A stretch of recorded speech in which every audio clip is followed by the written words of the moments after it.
नमस्कार दोस्तों। Morning podcast में मैं सुदीप शाह आप सभी का हार्दिक स्वागत करता हूं। आज के पॉडकास्ट में हम निफ्टी और बैंक निफ्टी के महत्वपूर्ण लेवल्स की चर्चा करेंगे और साथ ही साथ कौन से सेक्टर्स और स्टॉक्स पर हमारा ध्यान होना चाहिए, हम इस पर भी बात करेंगे।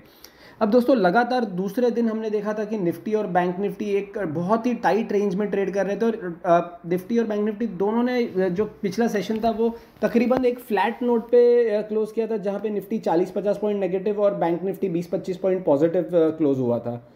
अब दोस्तों, मैक्रो इकोनॉमिक फैक्टर्स की यदि बात करें तो डॉलर इंडेक्स में हमने पिछले कुछ दिनों में देखा था कि 107 से लेकर 105 के लेवल तक गिरावट आई थी। पर पिछली रात को US Fed chief Jerome Powell के जो कमेंट्स थे इन्फ्लेशन को लेके, इंटरेस्ट रेट्स को लेके, उससे हमने देखा कि जो इक्विटी मार्केट्स है यूएस के, वहाँ पे थोड़ी निराशा आई और डॉलर इंडेक्स है उसमें 106 के लेवल तक उछाल आया। और साथ ही साथ यूएस के जो 10 साल के बॉन्ड यील्ड्स है जो 4.5 लेवल्स के आसपास आ चुके थे, वहाँ पे भी एक रिबाउंड देखा गया था 4.63% के आसपास का। तो हमें लग रहा है कि ये जो मैक्रो इकोनॉमिक फैक्टर्स है ये हमारी नज़र में होने चाहिए अगले कुछ दिनों तक, और ये बहुत इंपॉर्टेंट ट्रिगर रहेंगे ग्लोबल मार्केट्स के ट्रेंड को लेके। साथ ही साथ ब्रेंट क्रूड ऑयल प्राइसेस अभी भी $80 के आसपास कायम है और ये इंडियन मार्केट्स के लिए एक पॉजिटिव है।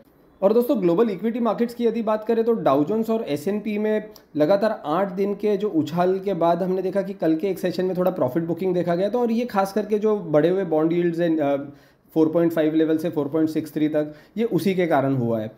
पर यदि हम S&P 500 को देखें तो वहाँ पे क्रूशल सपोर्ट लेवल जो है, जो महत्वपूर्ण सपोर्ट है, वो है 4280 4300 के आसपास। और मुझे लग रहा है कि जो स्विंग रेजिस्टेंस हमने जो पिछले 1-2 दिन में बात की थी कि 4400 4410 का जो लेवल है S&P के लिए, ये क्रॉस होना बहुत ज़रूरी है अगली रैली के लिए, जो 4530 4550 लेवल्स तक आ सकती है। डाउ जोन्स को भी अपना जो इंपॉर्टेंट एक रेजिस्टेंस है जो पिछले 2-3 दिन में 34,150 34,200 का बनाया है, ये उसके ऊपर डाउ जोन्स को निकलना पड़ेगा। जब तक डाउ जोन्स इसके ऊपर नहीं निकलेगा तब तक 34,700 34,900 तक के लेवल्स हम नहीं देख पाएंगे, और डाउ जोन्स यहीं पे 33,500 और 34,200 के रेंज में ट्रेड कर सकता है। दोस्तों, निफ्टी लेवल्स की यदि बात करें तो लगातार 2 दिनों के रेंज बाउंड ट्रेडिंग के बाद आज हम एक्सपेक्ट करें कि निफ्टी में गैप डाउन ओपन होगा 70-80 पॉइंट तक का, और ये जो नेगेटिव ओपनिंग होगा ये जो 20 दिन का एक्सपोनेंशियल मूविंग एवरेज है 19,350, ये इसके नीचे होगा। तो अब अगला सपोर्ट कहाँ पे, अगला महत्वपूर्ण सपोर्ट जोन है 19,230 से लेकर 19,250 का जोन, जो कि ये जो पूरा रैली आया है ना, रिबाउंड रैली 18,837 से लेकर 19,450 तक का, ये उसका 38% रिट्रेसमेंट लेवल है। तो ये 19,230 19,250 ये महत्वपूर्ण सपोर्ट है। और ये और एक चीज़ याद करिए दोस्तों कि अगस्त सितंबर अक्टूबर में जब हम देख रहे थे कि जब बीच बीच में निफ्टी ऊपर से करेक्शन आ रहा था 19,500 19,600 से, तो हर बार 19,200 19,250 का जो जोन था ये एक महत्वपूर्ण सपोर्ट जोन बन जा रहा था। तो प्राइस एक्शन और प्राइस पॉइंट के पर्सपेक्टिव से भी मुझे लग रहा है कि 19,200 19,250 का जोन अब महत्वपूर्ण सपोर्ट बन जाएगा। अब निफ्टी के लिए रेजिस्टेंस होगा 19,420 से लेकर 19,450 का जोन, जहां पे पिछले 2-3 दिन में हम देख रहे हैं कि निफ्टी ऊपर के लेवल पे थोड़ा रेजिस्ट कर रहा है, थोड़ा क्रॉस होने में थोड़ा झिझक रहा है और वहां से थोड़ा थोड़ा सेलिंग प्रेशर आ रहा है। तो मुझे लग रहा है ये 19,440 19,450 के ऊपर क्रॉस करते ही निफ्टी में हम अगला लेवल जो देख पाएंगे वो होगा 19,550 का, जो 50% रिट्रेसमेंट है। ये पूरा जो हमने डाउन मूव देखा था 20,222 से लेकर 18,837 तक का। पोजिशनली यदि बात करें तो बड़ा अपमूव, बड़ा रैली 19,550 के ऊपर ही आ सकता है। हमने पिछले 2-3 दिन में ये डिस्कस भी किया है। तो मुझे लग रहा है मोटा मोटी निफ्टी यहाँ पे अगले कुछ दिनों तक 19,200 से लेके 19,450-500 के रेंज के अंदर ही ट्रेड करेगा। 19,230 19,200 के लेवल के नीचे यदि सस्टेन करता है निफ्टी तो प्रॉफिट बुकिंग हम 19,100 19,080 तक का देख पाएंगे। पर मुझे लग रहा है ब्रॉडली निफ्टी का रेंज होगा 19,200 से लेकर 19,500 का अगले कुछ दिनों के लिए।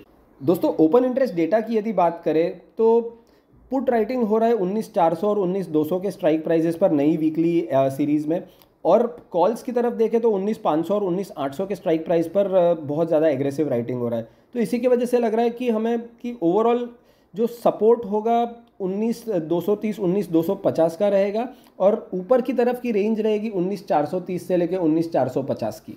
दोस्तों, बैंक निफ्टी की यदि बात करें तो पिछले 3 दिनों में हमने देखा था कि बैंक निफ्टी को रेजिस्टेंस आ रहा है 43,850 43,900 के लेवल्स के आसपास, और ये एक पुराना सपोर्ट जोन था कि जहां पे अक्टूबर में बैंक निफ्टी गिरा था उसके पहले बार बार कम से कम 3-4 बार ये लेवल पे सपोर्ट लेके रिबाउंड हो रहा था। तो अब वो सपोर्ट जोन रेजिस्टेंस बन गया है। तो 43,900 के ऊपर यदि बैंक निफ्टी निकल पाता है तो एक अच्छी सी शॉर्ट कवरिंग रैली हम 44,200 44,300 के आसपास का देख पाएंगे, जो कि 50% रिट्रेसमेंट है। ये जो पूरा जो डाउन मूव बैंक निफ्टी में 46,300 से आया था 42,100 तक। अब आज का जो नेगेटिव ओपनिंग है उसके बाद महत्वपूर्ण सपोर्ट कहाँ पे है बैंक निफ्टी के लिए? ये महत्वपूर्ण सपोर्ट है 43,200 43,300 के जोन पे, जो कि ये जो नीचे से जो रिबाउंड रैली आया है ना 42,100 से लेके 43,850 43,900, ये उसका 38% रिट्रेसमेंट है।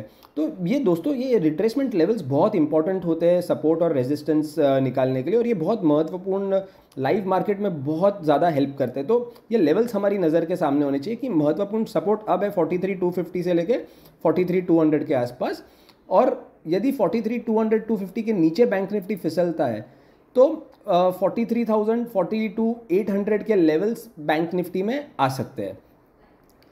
अब अगली सीरीज़ के लिए ओपन इंटरेस्ट बिल्डअप कहाँ पे हो रहा है?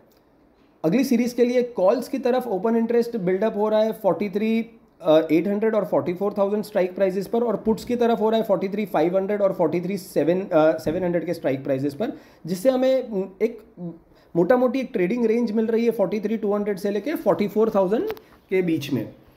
अब सेक्टर्स और स्टॉक्स कहाँ पे मोमेंटम रह सकता है आज के दिन में और आने वाले कुछ दिनों में? दोस्तों पिछले कुछ दिनों में हमने कहा था कि फार्मा और रियल एस्टेट स्टॉक्स में एक अच्छा मोमेंटम बना हुआ है, और ये दोनों थीम्स हम देखें तो पिछले कुछ दिनों में बहुत ही अच्छा परफॉर्म कर रही है। फार्मा में सन फार्मा, सिप्ला, ग्लेनमार्क, ये सारे जो स्टॉक्स हैं इनके charts daily weekly monthly time frame पे बहुत ही बढ़िया है, और यहाँ पे पॉजिटिव मोमेंटम हमें लग रहा है आने वाले कुछ दिनों में भी जारी रहेगा। और फार्मा के अलावा हेल्थ केयर स्पेस जैसे कि मेट्रोपोलिस, लालपेत लैब्स और हॉस्पिटल के जो स्टॉक्स है जैसे अपोलो हॉस्पिटल, यहाँ पे एक फ्रेश ब्रेकआउट हमने चार्ट्स पे देखा है। अब रियल एस्टेट स्टॉक्स में भी मल्टी ईयर ब्रेकआउट आया हुआ है। Sobha, Godrej properties, DLF, Oberoi realty, यहाँ पे बहुत ही शानदार मूव्स हमने देखे, और ऊपर के लेवल पे भी अच्छा ट्रैक्शन पाया गया है। तो मुझे लग रहा है जब मार्केट में ये करेक्शन आता है तो डिप्स पे ये सारे स्टॉक्स पे हमारी नज़र होनी चाहिए। क्रूड प्राइजेस में करेक्शन आ रहा है तो ऑयल मार्केटिंग स्टॉक्स के साथ साथ टायर स्टॉक्स, पेंट स्टॉक्स जैसे कि Asian paints, Apollo tyres, Balkrishna industries, यहाँ पे भी हमने एक अच्छा बिल्डअप देखा है, और हमें लग रहा है कि आने वाले कुछ सेशंस में ये भी अच्छा कर सकते हैं पोजिशनली। ब्रॉडर मार्केट्स में दूसरे स्टॉक्स कहाँ पे एक अच्छा मूव हमने कल देखा था, और आने वाले कुछ दिनों में हमें लग रहा है कि अच्छा मूव आ सकता है।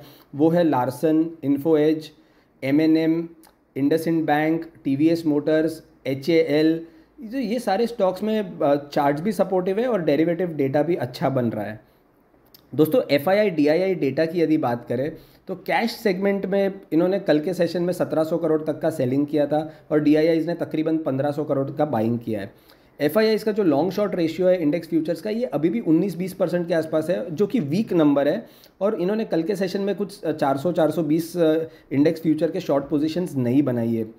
तो और स्टॉक फ्यूचर्स की यदि बात करें तो इन्होंने FIIs ने पिछले सेशन में तकरीबन 16,000 कॉन्ट्रैक्ट्स बेचे हैं, और इंडेक्स ऑप्शंस में 10,500 कॉल ऑप्शन कॉन्ट्रैक्ट्स खरीदे हैं, और साथ ही साथ उन्होंने 31,000 इंडेक्स पुट के भी कॉन्ट्रैक्ट्स खरीदे हैं। तो इससे हमें लग रहा है कि FIIs एक्सपेक्ट कर रहे हैं थोड़ा बायस वीक रह सकता है और थोड़ा वॉलीटिलिटी भी बढ़ सकता है आने वाले कुछ दिनों में।